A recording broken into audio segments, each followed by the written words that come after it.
យើងកំពុងស្វែងរកជាមួយនឹងម៉ាស៊ីនភ្លើងថ្មីកម្លាំង75 កាវ៉ាឥឡូវនេះគឺខ្ញុំមាននៅក្នុងស្តុកម៉ាស៊ីនភ្លើងថ្មីសំឡេងស្ងាត់ស៊ីប្រេងតិចកាតនេចេញពីក្រុមហ៊ុនតាចង់ដឹងពាក់ព័ន្ធមួយព័ត៌មានលម្អិតពាក់ព័ន្ធមួយម៉ាស៊ីនភ្លើងមកមើលវីដេអូនេះណា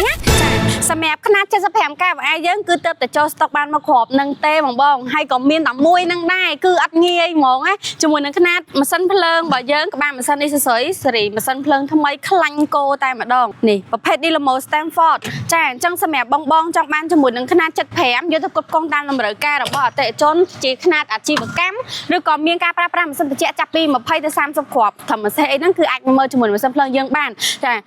ចំណុចសំខាន់របស់ម៉ាស៊ីនភ្លើងយើងគឺភ្ជាប់មកជាមួយនឹងប្រព័ន្ធអាតេអូតូមកស្រាប់ជាទូទៅបងដឹងហើយប្រភេទប្រព័ន្ធអាតេអូតូងាយភ្ជាប់មកស្រាប់តែសម្រាប់ຂະຫນាតម៉ាស៊ីនភ្លើងថ្មីរបស់យើងនេះគឺភ្ជាប់មកស្រាប់តែម្ដងចាងាយស្រួលខ្លាំងភ្ជាប់មួយភ្លើងរត់ពេលភ្លើងរត់ដាច់ម៉ាស៊ីនភ្លើងបច្ឆេះពេលភ្លើងរត់វិញក៏ផលិតដោយខ្លួនឯងជាពិសេសគឺប្រព័ន្ធបច្ជាតែម្ដងប្រព័ន្ធបច្ជាដែលអាចឆេចទឹកឆេចប្រេងមានបញ្ហាទៅលើម៉ាស៊ីនឧទាហរណ៍ថាបងប្រើទៅ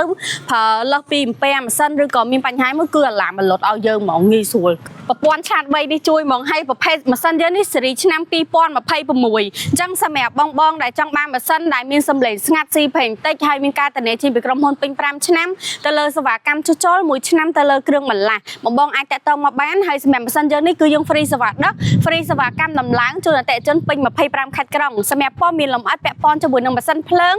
បងអាចតាក់ទងតាមលេខទូរស័ព្ទឬឆាតចូល page បានឬក៏អាចអញ្ជើញមកមើលដល់ទីតាំងផ្ទាល់បានអរគុណ